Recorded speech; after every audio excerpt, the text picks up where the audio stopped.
এই যে বাংলাদেশে আজ রাজনৈতিক ময়দানে বিভিন্ন জোট নিয়ে ঝগড়া চলছে না, মনোমালিন্য হচ্ছে। আল্লাহ তাআলা বলেন, যদি কোনো জায়গায় ঝামেলা দেখো যে ঝগড়া তৈরি হয়ে গেছে, মনোমালিন্য চলছে, কি করবা? ফি সাজ্ঞিন, পৃথিবীর যে কোনো বিষয় এখন জোট নিয়ে ঝগড়া চলছে, আসন ভাগাভাগি নিয়ে। এটা চলছে কিনা বলেন? এর সমাধান যদি কোরআনে না থাকে তাহলে কোরআন কেমন? কোরআনে থাকা লাগবে না এর সমাধান? বিশ্বনবী মুহাম্মদুর রাসূলুল্লাহকে আল্লাহ বলছেন ফি সাজ্ঞিন, আপনার উম্মতকে বলেন যে যে কোনো বিষয়ে যদি তানাযাতুম, তোমাদের ভেতরে মনোমালিন্য হয়, ঝগড়া হয়, হাতাহাতি পর্যন্ত হয়ে যায়, কি করবা তোমরা? ফারুদ্দুহু, তোমরা ফিরে যাও ইলাল্লাহি ওয়ার রাসূলি, আল্লাহ এবং তার রসুলের বিধানের দিকে। আপনি এখন কোরআনে খোঁজ করে দেখবেন আল্লাহ রসুলের বিধানে এই আসন বন্টন নিয়ে কোনো কথা আছে কিনা। সূরা হুজুরতে পাবেন। কি করে আপনি আসন বন্টন করবেন, মানুষের ভেতরে দায়িত্ব ভাগ করবেন, এই নিয়মটা সূরা হুজুরতে দেওয়া আছে। আমার মনে হয় এখন যে ঝামেলা চলছে এটা সূরা হুজুরত যদি আমরা পড়িয়ে যদি বিশ্বাস করতাম এই ঝামেলা থাকতো না। কিন্তু এখন কিছু মানুষ ওই যে মানে সব মানি তাল গাছ, এইটা করলে তো কিয়ামত হয়ে যাবে। এই জন্য যারা আছে 10 দল হোক, 11 দল হোক আর 20 দল হোক, সবাইকে বলবো যাদের এরকম সমস্যা হবে বা পড়বেন, যেহেতু এখন 11 দল সমস্যায় পড়েছে, আগামীতে তো 20 দলও সমস্যায় পড়তে পারে না, পারে না? 14 দল ছিল, তাদেরও সমস্যা ছিল না? যদি এরকম সমস্যা 20 দলের, 14 দলের, 11 দলের হয়ে থাকে, আল্লাহ বলেন আমার নিয়মে আসো। ইন কুনতুম তুমিনুনা বিল্লাহি ওয়াল ইয়াউমিল আখির, যদি আল্লাহ এবং পরকালে বিশ্বাস করে থাকো। আমাদের বিশ্বাস আছে তো? হ্যাঁ, যাদের বিশ্বাস আছে তাদের এই ফর্মুলায় যাওয়া লাগবে, তাছাড়া সমাধান করার কোনো বুদ্ধি নেই। যালিকা খায়রু ওয়া আহসানু তাওয়িলা, এইটাই তোমাদের জন্য উত্তম ফায়সালা। কারণ এই ফায়সালা আমির হামজা দেয় কে? বিশ্বনবী মুহাম্মদুর রাসূলুল্লাহকে আল্লাহ এই ধরা দেখলেন যে অশান্ত, এ শান্ত করা লাগবে। নিয়ে গেলেন এখান থেকে বোরাকে করে সিদরাতুল মুনতাহা পর্যন্ত। সিদরাতুন শব্দের শাব্দিক অর্থ বড়ই গাছ, বড়ই চেনেন? কুল কুল কুল গাছ, আর মুনতাহা মানে শেষ সীমানা। এখানে নিয়ে জিবরাইল থেমে গেছে। ওখান থেকে আরেকটা জান এসেছে, কুদরতের বিছানা বলা হয়, তার নাম রফরফ।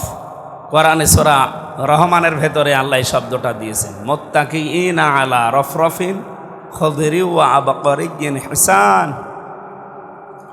মুত্তাকিরা কিয়ামতের দিন এই যে রফরফ নামক একটা জান, কুদরতের বিছানা, এর গতি এই বোরাকের চাইতেও আরও বেশি। বোরাক যায় এক এক সেকেন্ডে 1,86,000 মাইল সেকেন্ডে, আর ওইটা এর কমপক্ষে 27 গুণ বেশি দ্রুত গতি সম্পন্ন একটা বিছানা, রফরফ নাম।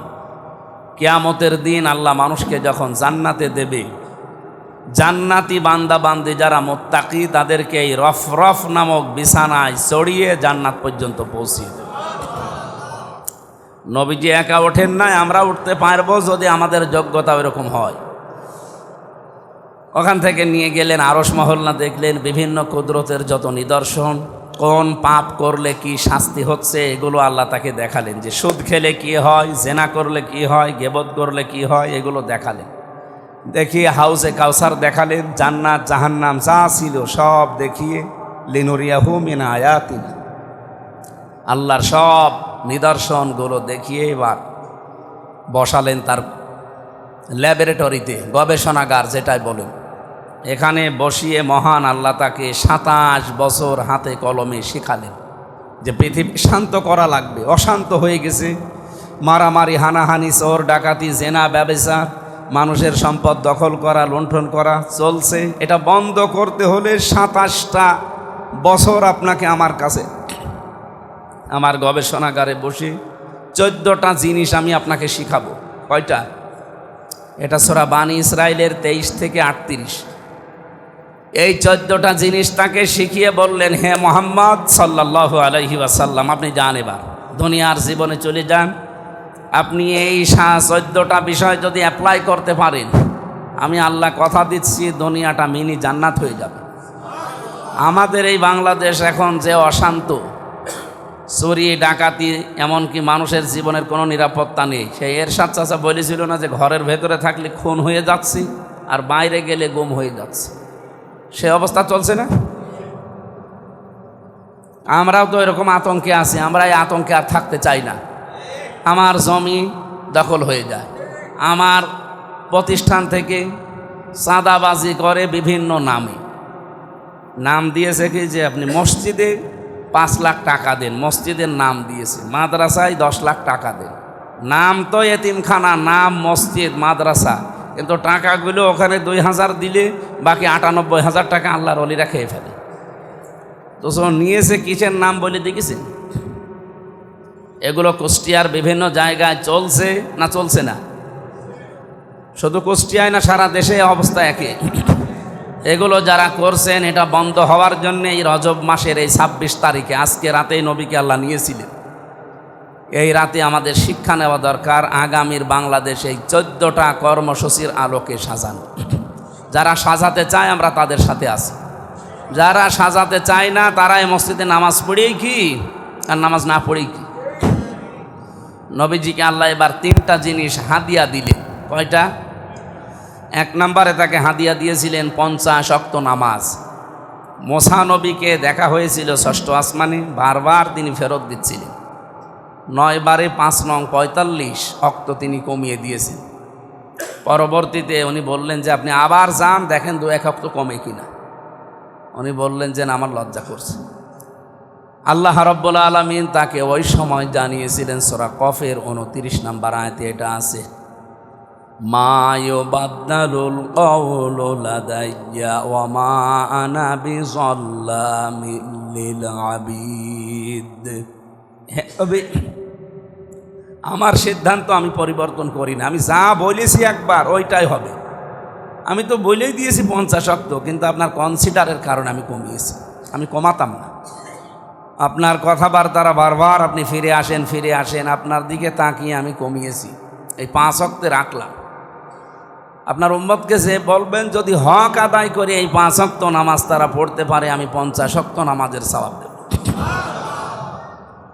এখন আমার প্রশ্ন, আল্লাহর কথার ভেতরে একটা যদি ছিল, কিন্তু ইন, আরবিতে ইন বলে, বাংলায় যদি বলে। এই যদিটা কি ধরতে পেরেছেন? কি বলেন তো? কে বলল? আপনি না আলেম? কি জালেম? হুজুর মানুষ মনে হচ্ছে, এই জন্য বললাম আলেম নাকি। ফেলেছে দেখেছেন? আল্লাহ পাক যদি লাগিয়েছিলেন, ইন ছিলেন, হাদিসের ভাষা এটা ইন। হে নবী, উম্মতদেরকে যে বলবেন আমি তো 50 ওয়াক্তই লিখে দিয়েছি, তাম্মাত কালিমাতু রব্বিকা সিদকা ওয়া আদলা লা মুবাদদিলা লিকালিমাতি, আমার কথার কোনো নড়নচড়ন নেই, কোনো পরিবর্তন নেই। আমি যা বলি একবার ওইটাই ফাইনাল। কিন্তু শুধু আপনার কনসিডারের কারণে, আপনি আমার হাবিব, কি আমি হাবিব, আমি আপনার সন্তুষ্টির জন্য সব করতে পারি, এই জন্যই তো আপনাকে আমি হাবিব বলে ডাক দিয়েছি। বন্ধু, হাবিব শব্দের শাব্দিক অর্থ হচ্ছে বন্ধু। হাবিব মানে কি? আমি বন্ধুর প্রায় 33টা শব্দ পেয়েছি আরবিতে। হাবিব মানে বন্ধু, রফিক মানে বন্ধু, খলিল মানে বন্ধু, জার মানে বন্ধু, সদিক মানে বন্ধু, আশিক মানে বন্ধু, অলি মানে বন্ধু। এরকম আমার সব মনে নেই, আমি 33টা পেয়েছিলাম। এক একটা বন্ধুর আবার আলাদা আলাদা শব্দের ব্যাখ্যা আছে। হাবিব বলা হয় ওই বন্ধুকে যে বন্ধুর জন্যে আল্লাহ সব করতে পারে। এজন্য পৃথিবীর কোনো নবীকে হাবিব বলা হয় না, শুধুমাত্র মুহাম্মাদুর রাসূলুল্লাহকে আল্লাহ আদর করে ডাক দিয়েছেন হাবিব। ইব্রাহিম নবীকে আল্লাহ ডাক দিয়েছিলেন কি বলে? খলিল মানে কি?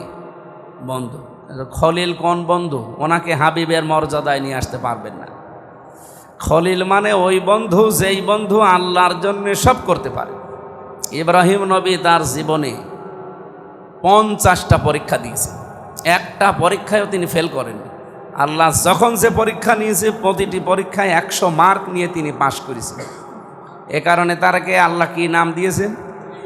আত্তাখাযাল্লাহু ইব্রাহিমা খলিলা, আপনাকে আমি খলিল হিসাবে মেনে নিলাম।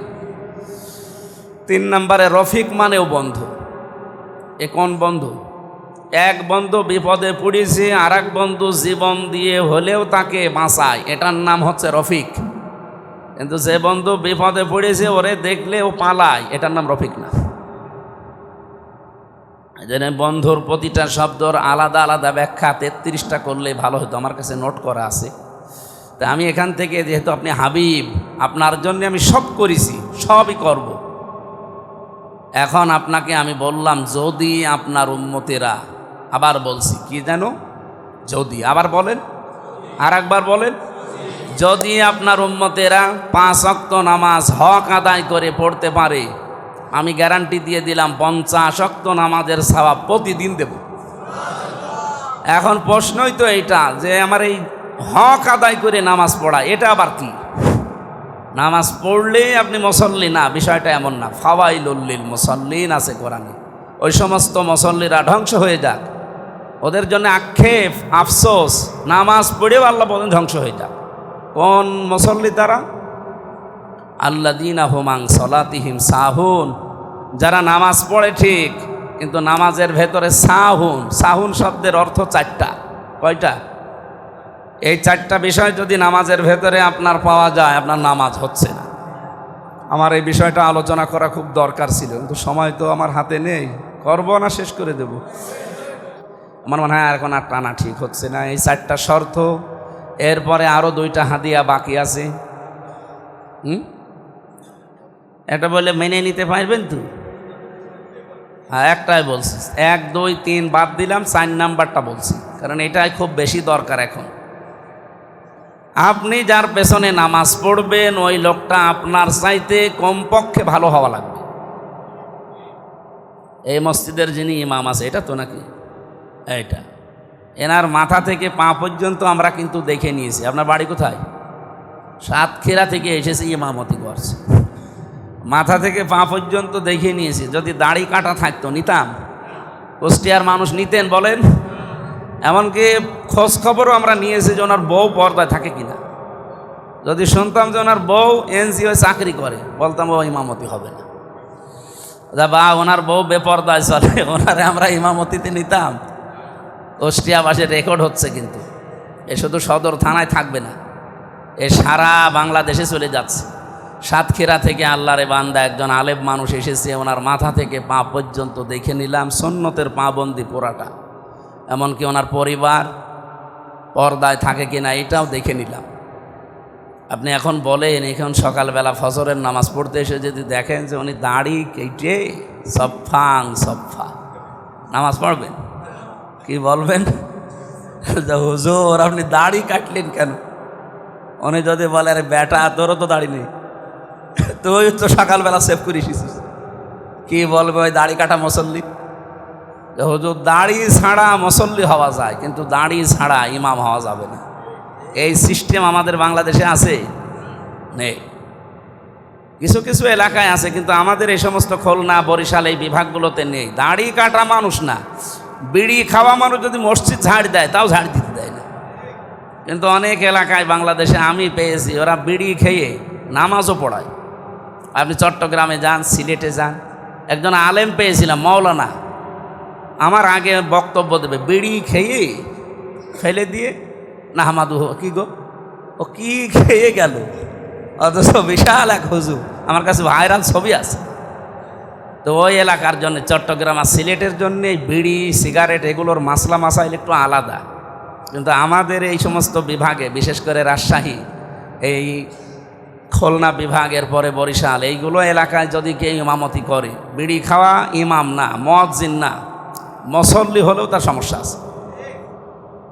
আমার প্রশ্ন হচ্ছে, হক আদায় করে নামাজ আমরা পড়তে চাই, 50 ওয়াক্ত নামাজের সওয়াব নিতে চাই, এমনকি হাউজে কাউসার নবীর হাতে খেতে চাই, ঠিক আছে তো?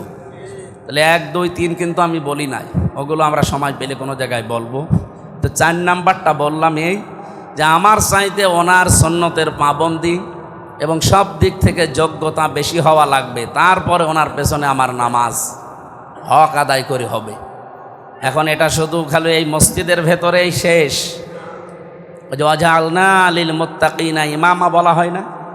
এটা নামাজের ভেতরে দেখবেন নামাজের পরেই ইমাম সাহেবরা পড়ে অনেকে, ওয়াজআলনা লিল মুত্তাকিনা ইমামা, হে আল্লাহ তুমি আমাদের মুত্তাকিদের নেতা বানাও।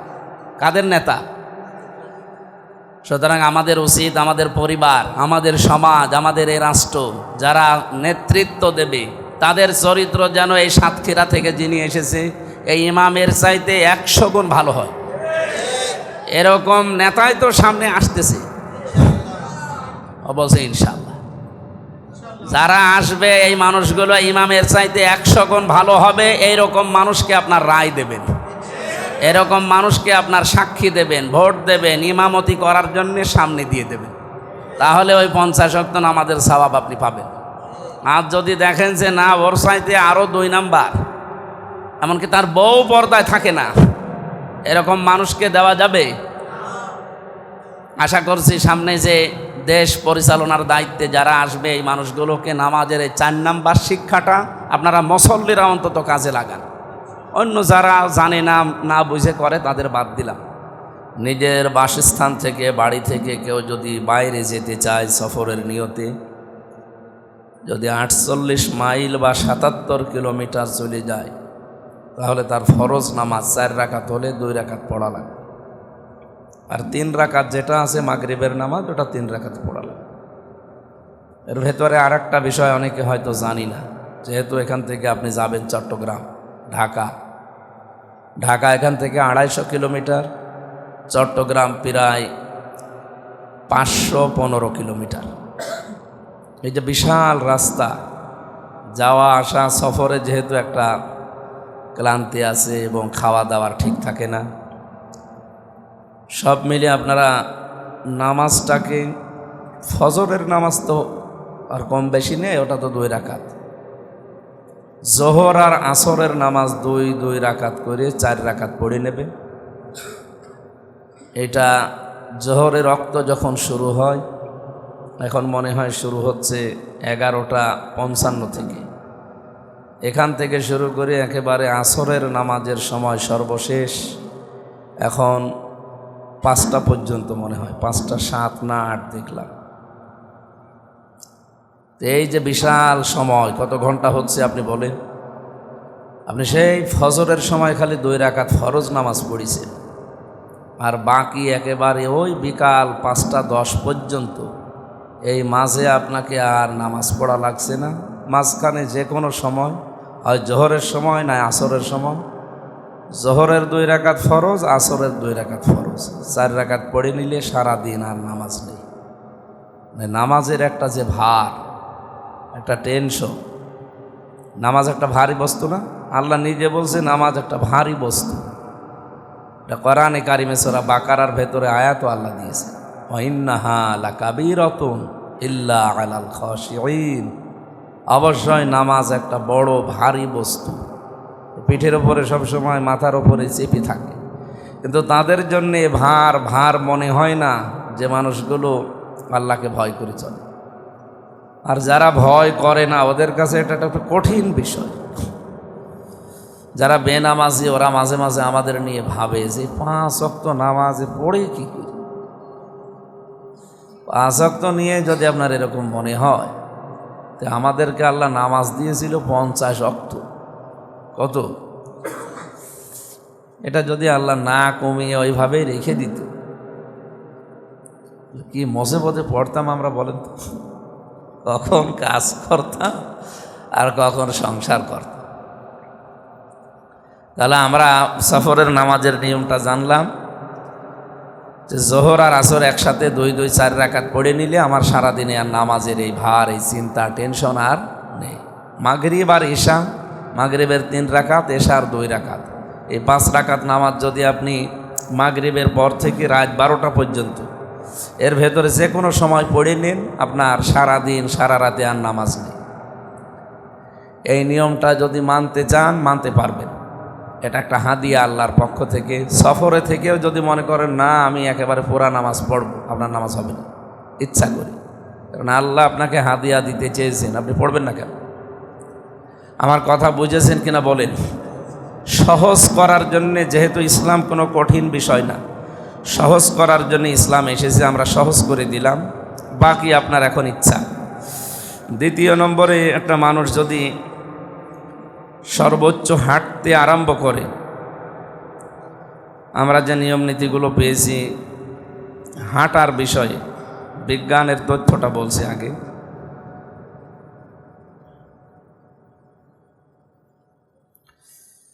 আমি এগুলো নিয়ে কোরআনের এই আয়াতের সাথে মাঝে মাঝে মিলাই আর ভাবি যে বাস্তবতা আল্লাহ কোরআনে কারিমে যে দিলে এটা তো আসলেও মেলে না। আপনি একটু দেখেন, আমি বিজ্ঞানের সাথে একটা তথ্য পেয়েছি।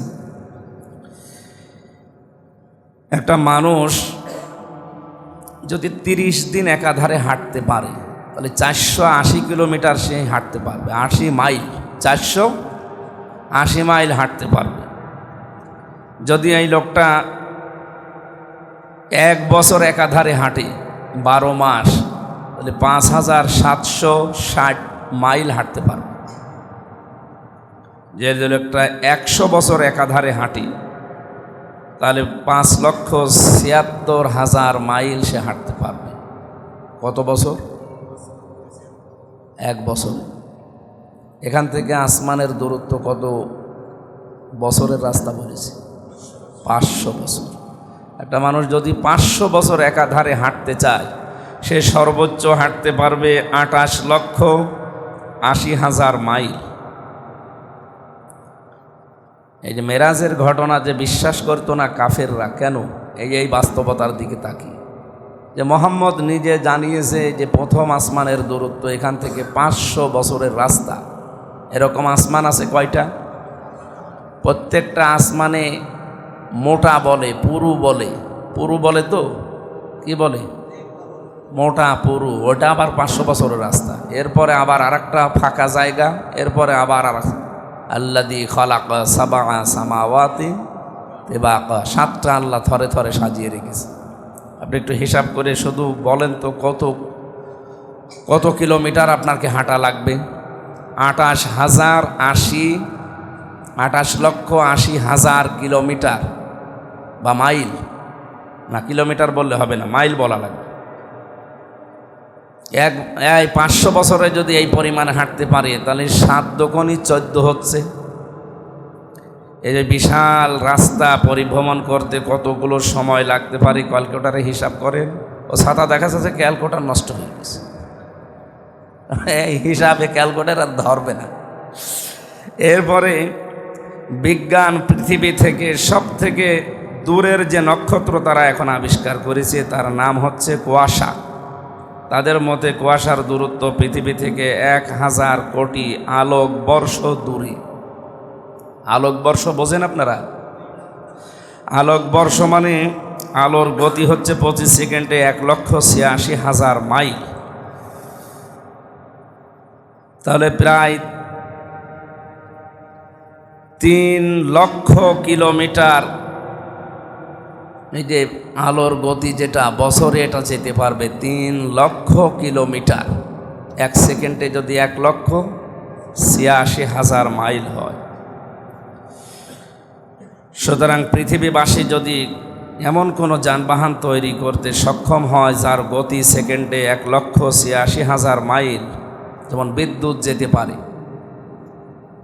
যেহেতু নবীজিকে নিয়ে গিয়েছিল বৈদ্যুতিক গতি সম্পন্ন একটা যানে করি বা জীবে করি, তার নাম কি? আমরা বোরাক বলি, আরবি নাম হচ্ছে বারকুন। একাদুল বারকু ইয়াখতাফু আবসারহুম, এই বারকুন থেকেই বোরাক। এই বিদ্যুৎকে আরবিতে বোরাক বলে বা বারকুন বলে, আর এটা কারেন্ট বলে, বিদ্যুৎ বলে, আরও বিভিন্ন ভাষায় বিভিন্ন নাম আছে। এ যত দ্রুত আসতে পারে, এর 1 সেকেন্ডে যেতে পারে 1,86,000 মাইল। আলোকবর্ষ বলতে এখানে বিজ্ঞান বুঝিয়েছেন। তাহলে ওই যানবাহনে চড়ে কুয়াশা নামে পৃথিবী থেকে দূরত্বের যে নক্ষত্র পেয়েছে বিজ্ঞান, ওখানে যদি পৌঁছাতে চায় ওই রকম আলোকবর্ষ, ওই রকম গতিসম্পন্ন যানে চড়ি, কমপক্ষে সময় লাগবে 1000 কোটি বছর। আমরা বাঁচি কয় বছর? 70, 80, 100 বছর। আমি এই জন্য মিলাতে পারি না বিজ্ঞানের সাথে। বিশেষ করে কোরআনের বহু কিছুর মিল বাস্তবে খুঁজে পাওয়া যায়, কিন্তু আল্লাহর নবীর জীবনে সবচাইতে বড় আশ্চর্য মুআজিজার নাম কোরআন, আর এই কোরআনের ভেতরেই আছে মেরাজের ঘটনা। সেই ঘটনাকে বর্ণনা দিয়েছেন আল্লাহ নিজে এইভাবে। তো বলেন, এই যে বিজ্ঞানের যে থিওরিটা বললাম, আলোকবর্ষ পেতে যেটা এখন নক্ষত্র পেয়েছে, সবচাইতে দূরের নক্ষত্র বলে, এর চাইতে আরও দূরে আছে, হয়তো বিজ্ঞান পর্যন্ত এখনও যেতে পারিনি।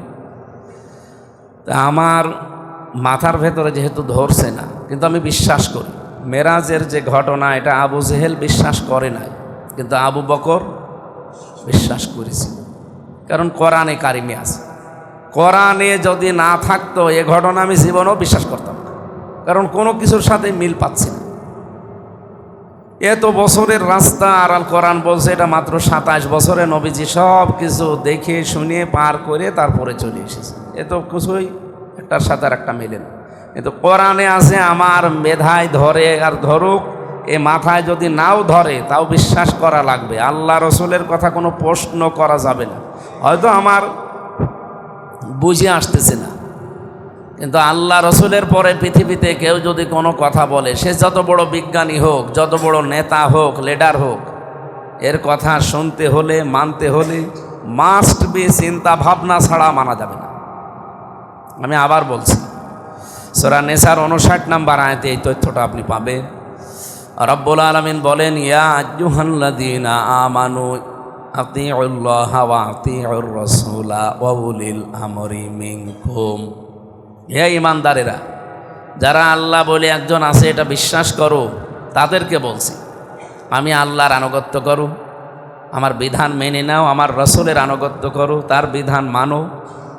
ওয়া উলিল আমরি মিনকুম, তোমাদের ভেতরে উলিল আমর যারা আছে, নেতৃত্ব দেবে যারা, যারা পরিচালক, যারা প্রতিনিধি নির্বাচিত হবে, এই মানুষগুলোকেও তোমরা মেনে চলো। এ নির্দেশ কার? এ পর্যন্ত আপনারা বুঝেছেন না? বোঝেন? আমি এবার যেটা বলছি দেখেন তো আপনি বুঝেছেন কিনা।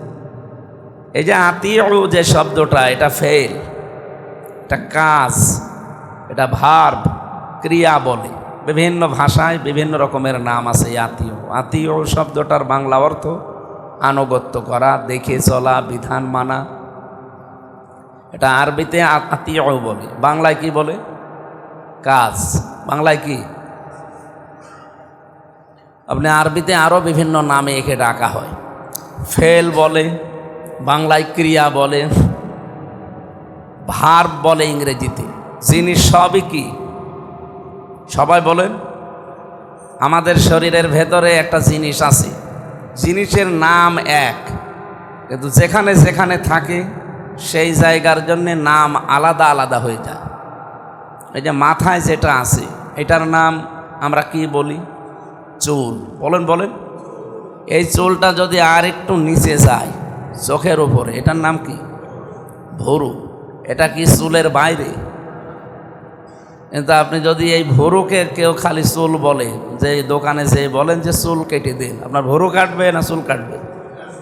তো জিনিস তো এটাও চুল। এরপরে যেইটা আছে মোষ, পুরুষের, মহিলাদের বাদ দিলাম। এখন এই মোষটা কি চুল না? এটাও চুল। এরপরে যেটা আছে এটা কি? আর নিচে নামছি না, যে পর্যন্ত আছে পর্যন্ত ভালো। তো এই যে মাথা থেকে অন্তত দাড়ি পর্যন্ত নামলাম, যা আছে সব কি? কিন্তু সব জিনিস কি এক এক জিনিস এক এক জায়গায় থাকার কারণে নাম আলাদা আলাদা না? এটাকে আমরা ভরু বলছি, এটা মোষ বলছি, এটা দাড়ি বলছি, এটা চুল বলছি। এমনকি এক এক দেশে এক একটা নাম আছে। উনি বাংলাদেশে চুল কেটে দেন, নাপিতের দোকানে, সেলুনের দোকানে বলতে পারবে, কেটে দেবে। ভারতের তামিলনাড়ু ছিলাম আমি, অনেক দিন ছিলাম ওখানে, যে যদি বলি চুল কেটে দেন, ও কিয়ামত পর্যন্ত বুঝবে না। ওরে এমন কথা বলা লাগবে যেটা বাংলাদেশে বললে আপনি মায়ের খাবেন। এটা আমি আর বললাম না। আমি অনেক দিন থাকার কারণে চুল যেহেতু বড় হয়ে গেছে, আর তামিলদের ভাষা আমি এমনিই বুঝি না স্যার। আস্তে আস্তে কিছু আয়ত্ত করেছিলাম। এক দোকানে আমি একা একা গেছি, যে বলছি চুল কেটে দেন। ও বুঝবে। ইংরেজিতে বললাম যে হেয়ার, ও ছাতা কিছুই বুঝে, এখন ওর ভাষা দিয়ে ওরে বলা লাগবে। শেষে বললাম চুল কাটার আমার দরকার নেই, আমি চলে যাই। সম্মানিত মুসল্লিকরা, আমরা কোরআনে কারিম থেকে কথা শোনার জন্য যেহেতু বসে আছি, রজব মাসে গুরুত্বপূর্ণ সময় চলছে আমাদের জীবনে। নবীজির দোয়া ছিল এই মাসে, আল্লাহুম্মা বারিক লানা ফি রজাবা ওয়া শাবান ওয়া বাল্লিগনা রমাদান। রজব আর শাবানের প্রত্যেকটা মুহূর্ত বরকতের, আল্লাহ বরকত আমাদের দান করেন, আর রমজান পর্যন্ত আমাদের হায়াতটা পৌঁছিয়ে দেন, আমরা যেন ইবাদত বন্দেগী আরও বেশি করতে পারি। এখানে যে শব্দটা আমরা ব্যাখ্যা করার জন্যে কোরআন থেকে তুলে আনলাম, তার নাম আতিউ। কি বলেন তো? এই শব্দটা আল্লাহ নিজের নামে আর রাসূলের নামে দিয়েছেন। কোরআনে আপনি যেখানেই দেখবেন আল্লাহ নিজের নামে, রাসূলের নামে আতিউ শব্দ দিয়েছেন।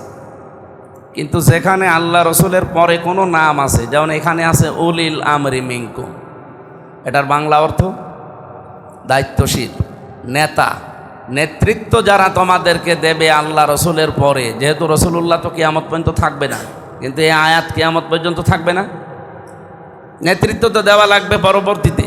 যারা দেবে তাদেরকে ওই আত্মীয় থাকা লাগবে, মাস্ট বি। ওরা যদি আল্লাহ রসুলকে মেনে চলে, আপনি তাকে মেনে চলতে বাধ্য। কথা বুঝতেছেন? আরও যদি আল্লাহ রসুলকে মেনে না চলে, আপনার ওই নেতা, আপনার ওই দায়িত্বশীল, আপনার অভিভাবক, সে যদি বাবাও হয়, তাকে মানা যাবে না। এই নির্দেশ এখন আমি বানালাম। বলেন বলেন, কোরআনে আছে না? এটা সাহাবায়ে কেরাম যেভাবে মেনেছিলেন, আমরা যদি ওইভাবে মানতে পারতাম, বাংলাদেশে কোনো অসৎ নেতৃত্ব আমাদের সামনে এখন জায়গা পেত না। সাহাবায়ে কেরাম মেনেছিলেন কি করে? হযরতে সাদ ইবনে আব্দুল্লাহ ইবনে সাদ রাদিয়াল্লাহু তাআলা আনহু, উনি বিবাহের অনুষ্ঠানে খোরমা বিতরণ হয়ে গেছে, উনি যাবেন বাসর ঘরে। হঠাৎ করে এক কাসেদ, মানে দুধ, চিঠি নিয়ে যে আসে, এসে ডাক দিয়ে বলছে, খলিফাতুল মুসলিমিন এই চিঠিটা পাঠিয়েছে হযরত ওমর, আপনাকে এই মুহূর্তে যুদ্ধের ময়দানে যেতে হবে। উনি মুরব্বীদেরকে বললেন, হযরত ওমর চিঠি পাঠিয়েছে, আমি বাসর ঘরে আর যেতে পারলাম না, এসে আমি দেখা করব, চলে গেলাম। মুরব্বীরা বাধা দিচ্ছিল যে না, এখন না, আগে অন্তত 2-1 দিন থাকেন, এরপরে যান। হযরতে সাদ ইবনে আব্দুল্লাহ রাদিয়াল্লাহু তাআলা আনহু উপস্থিত মুরব্বী যারা আছে তাদেরকে বললেন, দেখেন এই নির্দেশটা হযরত ওমরের, আমি হযরত ওমরের কথা মেনে আজকে চলে যাচ্ছি আমার বাসর ঘর বাদ দিয়ে। কারণ হযরত ওমর আল্লাহ এবং রসুলকে মেনে চলে।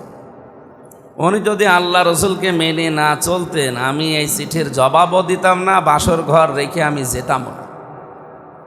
তাহলে এখান থেকে কি বুঝলেন আপনি? খালি ঘটনা শুনে শেষ করে দিলে হবে? আমাদের পরিবার, আমাদের সমাজ, আমাদের রাষ্ট্র, আমাদের পৃথিবী, এখানে যেহেতু চলাফেরা করা লাগবে, সুতরাং এই সমস্ত জায়গায় যদি চলতে গিয়ে দেখেন যে আপনার দায়িত্বশীল লাগবে, অভিভাবক লাগবে, নেতৃত্ব যারা দেবে, এরা যদি আল্লাহ রসুলকে মেনে চলে, তাকে আপনারে মেনে নেওয়া লাগবে চোখ কান বন্ধ করে। এটা নামাজের মতো, রোজার মতো ফরজ।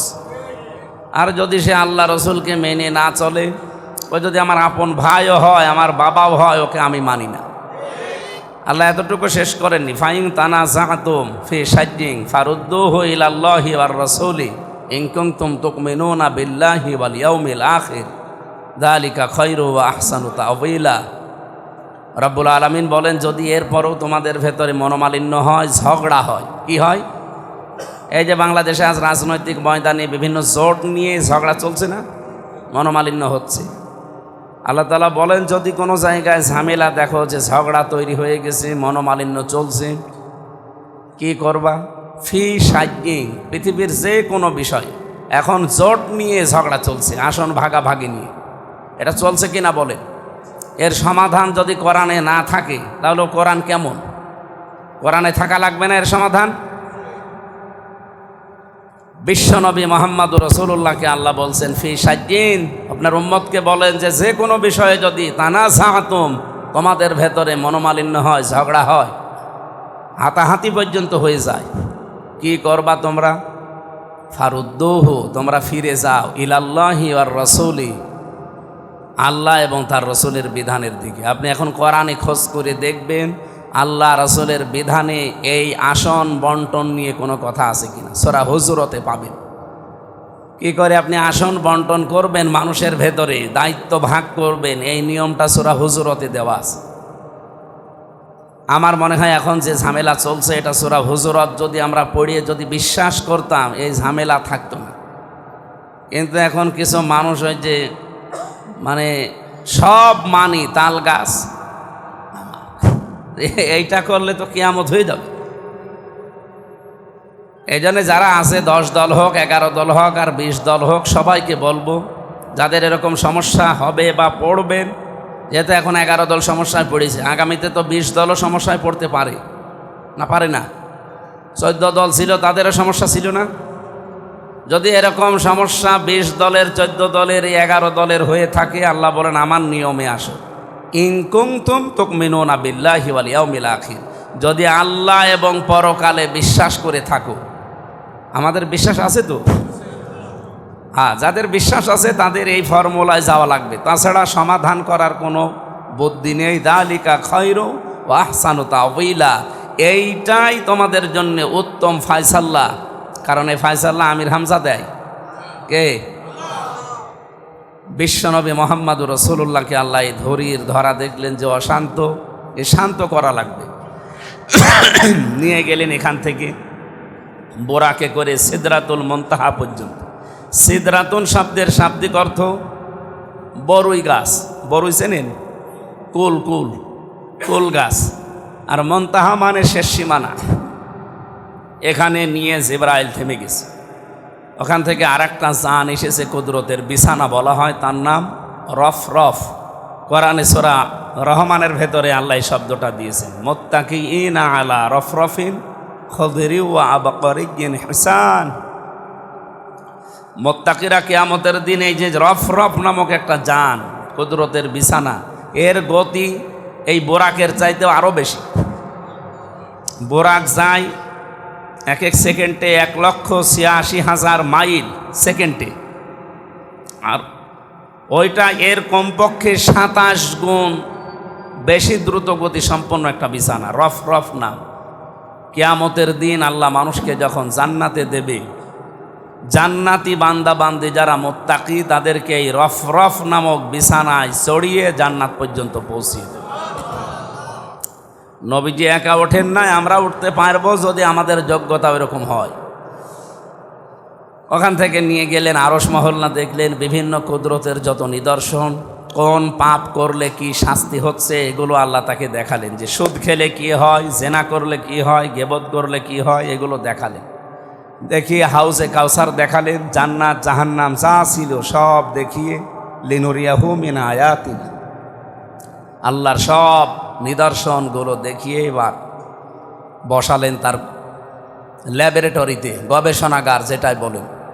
এখানে বসিয়ে মহান আল্লাহ তাকে 27 বছর হাতে কলমে শেখালেন যে পৃথিবী শান্ত করা লাগবে। অশান্ত হয়ে গেছে, মারামারি, হানাহানি, চোর ডাকাতি, জেনা, ব্যভিচার, মানুষের সম্পদ দখল করা, লুণ্ঠন করা চলছে। এটা বন্ধ করতে হলে 27টা বছর আপনাকে আমার কাছে, আমার গবেষণাগারে বসে 14টা জিনিস আমি আপনাকে শিখাবো। কয়টা? এটা সূরা বানী ইসরাইলের 23 থেকে 38। এই 14টা জিনিস তাকে শিখিয়ে বললেন, হে মুহাম্মদ সাল্লাল্লাহু আলাইহি ওয়াসাল্লাম, আপনি যান, এবার দুনিয়ার জীবনে চলে যান। আপনি এই 14টা বিষয় যদি অ্যাপ্লাই করতে পারেন, আমি আল্লাহ কথা দিচ্ছি দুনিয়াটা মিনি জান্নাত হয়ে যাবে। আমাদের এই বাংলাদেশ এখন যে অশান্ত, চুরি ডাকাতি, এমনকি মানুষের জীবনের কোনো নিরাপত্তা নেই। সেই এরশাদ চাচা বলেছিল না যে ঘরের ভেতরে থাকলে খুন হয়ে যাচ্ছি আর বাইরে গেলে গুম হয়ে যাচ্ছে, সে অবস্থা চলছে না? আমরাও তো এরকম আতঙ্কে আছি। আমরা এই আতঙ্কে আর থাকতে চাই না। আমার জমি দখল হয়ে যায়, আমার প্রতিষ্ঠান থেকে চাঁদাবাজি করে বিভিন্ন নামে। নাম দিয়েছে কি যে আপনি মসজিদে 5 লাখ টাকা দেন, মসজিদের নাম দিয়েছে, মাদ্রাসায় 10 লাখ টাকা দেন। নাম তো এতিমখানা, নাম মসজিদ, মাদ্রাসা, কিন্তু টাকাগুলো ওখানে 2000 দিলে বাকি 98,000 টাকা আল্লাহর ওলিরা খেয়ে ফেলে। তো নিয়েছে কিসের নাম বলে দেখেছেন? এগুলো কুষ্টিয়ার বিভিন্ন জায়গায় চলছে না চলছে না? শুধু কুষ্টিয়ায় না, সারা দেশে অবস্থা একই। এগুলো যারা করছেন এটা বন্ধ হওয়ার জন্য এই রজব মাসের এই 26 তারিখে আজকে রাতেই নবীকে আল্লাহ নিয়েছিলেন। এই রাতে আমাদের শিক্ষা নেওয়া দরকার আগামীর বাংলাদেশ এই 14টা কর্মসূচির আলোকে সাজানো। যারা সাজাতে চায় আমরা তাদের সাথে আছি, যারা সাজাতে চায় না তারা এই মসজিদে নামাজ পড়েই কি আর নামাজ না পড়েই কি। নবীজিকে আল্লাহ এবার 3টা জিনিস হাদিয়া দিলেন। কয়টা? 1 নম্বরে তাকে হাদিয়া দিয়েছিলেন 50 ওয়াক্ত নামাজ। মুসা নবীকে দেখা হয়েছিল 6ষ্ঠ আসমানে, বারবার তিনি ফেরত দিচ্ছিলেন। 9 বারে 5 নং 45 ওয়াক্ত তিনি কমিয়ে দিয়েছেন। পরবর্তীতে উনি বললেন যে আপনি আবার যান, দেখেন 2-1 ওয়াক্ত কমে কিনা। উনি বললেন যে না, আমার লজ্জা করছে। আল্লাহ রাব্বুল আলামিন তাকে ওই সময় জানিয়েছিলেন, সূরা কফের 29 নম্বর আয়াতে এটা আছে, মা ইউবাদদালুল কওলু লাদাইয়া ওয়া মা আনা বিযাল্লামিল লিল আবিদ। আমার সিদ্ধান্ত আমি পরিবর্তন করি না, আমি যা বলেছি একবার ওইটাই হবে। আমি তো বলেই দিয়েছি 50 ওয়াক্ত, কিন্তু আপনার কনসিডারের কারণে আমি কমিয়েছি, আমি কমাতাম না। আপনার কথাবার্তারা বারবার আপনি ফিরে আসেন, আপনার দিকে তাকিয়ে আমি কমিয়েছি, এই 5 ওয়াক্তে রাখলাম। আপনার উম্মতকে যে বলবেন যদি হক আদায় করে এই 5 ওয়াক্ত নামাজ তারা পড়তে পারে, আমি 50 ওয়াক্ত নামাজের সওয়াব দেব। এখন আমার প্রশ্ন, আল্লাহর কথার ভেতরে একটা যদি ছিল, কিন্তু ইন আরবিতে ইন বলে, বাংলায় যদি বলে। এই যদিটা কি ধরতে পেরেছেন? কি বলেন তো? কে বলল? আপনি না আলেম? কি জালেম? হুজুর মানুষ মনে হচ্ছে, এই জন্য বললাম আলেম নাকি। ফেলেছে দেখেছেন? আল্লাহ পাক যদি লাগিয়েছিলেন, ইন ছিলেন, হাদিসের ভাষা এটা ইন। হে নবী, উম্মতদেরকে যে বলবেন আমি তো 50 ওয়াক্তই লিখে দিয়েছি, তাম্মাত কালিমাতু রব্বিকা সিদকা ওয়া আদলা লা মুবাদদিলা লিকালিমাতি। আমার কথার কোনো নড়নচড়ন নেই, কোনো পরিবর্তন নেই। আমি যা বলি একবার ওইটাই ফাইনাল। কিন্তু শুধু আপনার কনসিডারের কারণে, আপনি আমার হাবিব। কি আমি হাবিব? আমি আপনার সন্তুষ্টির জন্য সব করতে পারি, এই জন্যই তো আপনাকে আমি হাবিব বলে ডাক দিয়েছি। বন্ধু, হাবিব শব্দের শাব্দিক অর্থ হচ্ছে বন্ধু। হাবিব মানে কি? আমি বন্ধুর প্রায় 33টা শব্দ পেয়েছি আরবিতে। হাবিব মানে বন্ধু, রফিক মানে বন্ধু, খলিল মানে বন্ধু, জার মানে বন্ধু, সদিক মানে বন্ধু, আশিক মানে বন্ধু, অলি মানে বন্ধু। এরকম আমার সব মনে নেই, আমি 33টা পেয়েছিলাম। এক একটা বন্ধুর আবার আলাদা আলাদা শব্দের ব্যাখ্যা আছে। হাবিব বলা হয় ওই বন্ধুকে যে বন্ধুর জন্যে আল্লাহ সব করতে পারে। এজন্য পৃথিবীর কোনো নবীকে হাবিব বলা হয় না, শুধুমাত্র মুহাম্মাদুর রাসূলুল্লাহকে আল্লাহ আদর করে ডাক দিয়েছেন হাবিব। ইব্রাহিম নবীকে আল্লাহ ডাক দিয়েছিলেন কি বলে? খলিল মানে কি? বন্ধু। খলিল কোন বন্ধু? ওনাকে হাবিবের মর্যাদায় নিয়ে আসতে পারবেন না। খলিল মানে ওই বন্ধু যেই বন্ধু আল্লাহর জন্য সব করতে পারে। ইব্রাহিম নবী তার জীবনে 50টা পরীক্ষা দিয়েছে, একটা পরীক্ষায়ও তিনি ফেল করেন। আল্লাহ যখন যে পরীক্ষা নিয়েছে প্রতিটি পরীক্ষায় 100 মার্ক নিয়ে তিনি পাশ করেছেন। এ কারণে তারকে আল্লাহ কি নাম দিয়েছেন? আত্তাখাযাল্লাহু ইব্রাহিমা খলিলা। আপনাকে আমি খলিল হিসাবে মেনে নিলাম। 3 নম্বরে রফিক মানেও বন্ধু। এ কোন বন্ধু? এক বন্ধু বিপদে পড়েছে, আর এক বন্ধু জীবন দিয়ে হলেও তাকে বাঁচায়, এটার নাম হচ্ছে রফিক। কিন্তু যে বন্ধু বিপদে পড়েছে ওরে দেখলে ও পালায়, এটার নাম রফিক না। এই জন্য বন্ধুর প্রতিটা শব্দর আলাদা আলাদা ব্যাখ্যা 33টা করলে ভালো হতো, আমার কাছে নোট করা আছে। তা আমি এখান থেকে, যেহেতু আপনি হাবিব, আপনার জন্য আমি সব করেছি, সবই করব। এখন আপনাকে আমি বললাম যদি আপনার উম্মতেরা, আবার বলছি কি জানো? যদি, আবার বলেন, আর একবার বলেন, যদি আপনার উম্মতেরা 5 ওয়াক্ত নামাজ হক আদায় করে পড়তে পারে, আমি গ্যারান্টি দিয়ে দিলাম 50 ওয়াক্ত নামাজের সওয়াব প্রতিদিন দেব।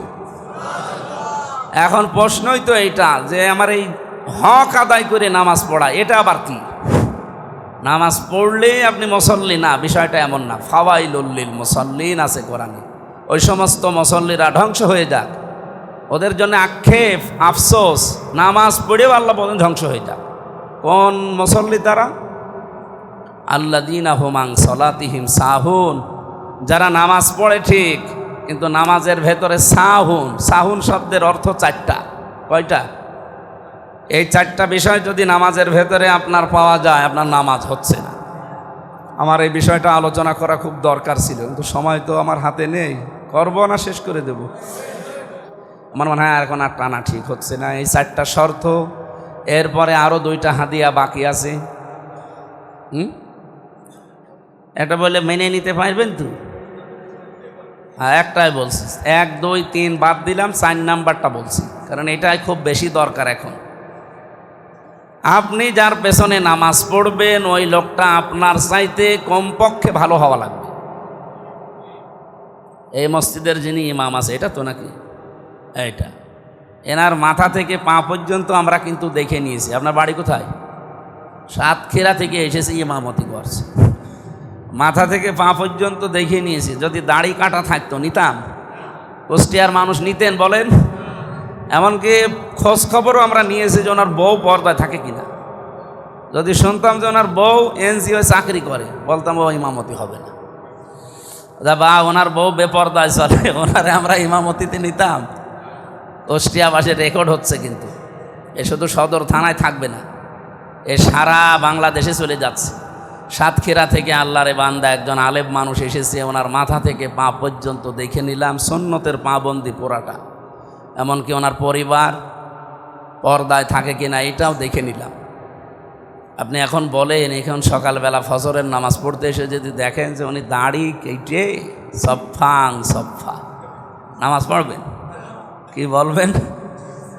হুজুর আপনি দাড়ি কাটলেন কেন? উনি যদি বলে আরে বেটা তোরও তো দাড়ি নেই, তুই তো সকালবেলা সেভ করে এসেছিস, কি বলবে ওই দাড়ি কাটা মুসল্লি? হুজুর দাড়ি ছাড়া মুসল্লি হওয়া যায়, কিন্তু দাড়ি ছাড়া ইমাম হওয়া যাবে না। এই সিস্টেম আমাদের বাংলাদেশে আছে? নেই।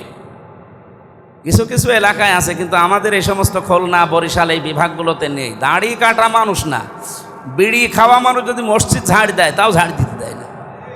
কিন্তু অনেক এলাকায় বাংলাদেশে আমি পেয়েছি ওরা বিড়ি খেয়ে নামাজও পড়ায়। আপনি চট্টগ্রামে যান, সিলেটে যান, একজন আলেম পেয়েছিলাম মৌলানা, আমার আগে বক্তব্য দেবে, বিড়ি খেয়ে ফেলে দিয়ে না হামাদু কি গো ও কি খেয়ে গেল, অথচ বিশাল এক হুজুর, আমার কাছে ভাইরাল ছবি আছে। তো ওই এলাকার জন্য, চট্টগ্রাম আর সিলেটের জন্য বিড়ি সিগারেট এগুলোর মাসলা মাসাইল একটু আলাদা। কিন্তু আমাদের এই সমস্ত বিভাগে, বিশেষ করে রাজশাহী, এই খুলনা বিভাগের পরে বরিশাল, এইগুলো এলাকায় যদি কেউ ইমামতি করে, বিড়ি খাওয়া ইমাম না, মুয়াজ্জিন না, মুসল্লি হলেও তার সমস্যা আছে। আমার প্রশ্ন হচ্ছে, হক আদায় করে নামাজ আমরা পড়তে চাই, 50 ওয়াক্ত নামাজের সওয়াব নিতে চাই, এমনকি হাউসে কাউসার নবীর হাতে খেতে চাই, ঠিক আছে তো? তাহলে 1 2 3 কিন্তু আমি বলি নাই, ওগুলো আমরা সময় পেলে কোনো জায়গায় বলবো। তো 4 নাম্বারটা বললাম এই যে আমার চাইতে ওনার সুন্নতের পাবন্দি এবং সব দিক থেকে যোগ্যতা বেশি হওয়া লাগবে, তারপরে ওনার পেছনে আমার নামাজ হক আদায় করে হবে। এখন এটা শুধু খালি এই মসজিদের ভেতরেই শেষ। ওই যে ওয়াজআলনা লিল মুত্তাকিনা ইমামা বলা হয় না, এটা নামাজের ভেতরে দেখবেন, নামাজের পরেই ইমাম সাহেবরা পড়ে অনেকেই, ওয়াজআলনা লিল মুত্তাকিনা ইমামা, হে আল্লাহ তুমি আমাদের মুত্তাকিদের নেতা বানাও। কাদের নেতা? সুতরাং আমাদের উচিত আমাদের পরিবার, আমাদের সমাজ, আমাদের এই রাষ্ট্র যারা নেতৃত্ব দেবে তাদের চরিত্র যেন এই সাতক্ষীরা থেকে যিনি এসেছে এই ইমামের চাইতে 100 গুণ ভালো হয়। এরকম নেতাই তো সামনে আসতেছে, অবশ্যই ইনশাআল্লাহ। যারা আসবে এই মানুষগুলো ইমামের চাইতে 100 গুণ ভালো হবে, এইরকম মানুষকে আপনার রায় দেবেন। এরকম মানুষকে আপনার সাক্ষী দেবেন, ভোট দেবেন, ইমামতি করার জন্য সামনে দিয়ে দেবেন, তাহলে ওই 50 ওয়াক্ত নামাজের সওয়াব আপনি পাবেন। আর যদি দেখেন যে না, ওর চাইতে আরও 2 নাম্বার, এমনকি তার বউ পর্দায় থাকে না, এরকম মানুষকে দেওয়া যাবে? আশা করছি সামনে যে দেশ পরিচালনার দায়িত্বে যারা আসবে, এই মানুষগুলোকে নামাজের এই 4 নাম্বার শিক্ষাটা আপনারা মুসল্লিরা অন্তত কাজে লাগান। অন্য যারা জানে না, না বুঝে করে, তাদের বাদ দিলাম। আমার মনে হয় 1, 2, 3 সবই বলার দরকার ছিল, কিন্তু আমি আর পারছি না, কারণ সময়ের দিকে খেয়াল করে আমার জানাজাটা ধরা লাগবে, আমার আবার জানাজা পড়ানো লাগবে। এই জন্য আজকের মতো শেষ করছি। আগামীতে যদি আবার আসি, এই আয়াত তো আর পাবো না, আবার কোনো জায়গায় কোনো বিষয়ে কথা বলবো ইনশাল্লাহ। যতটুকু বললাম আল্লাহ যেন আমাদেরকে মেনে চলার তৌফিক দেন, আমিন।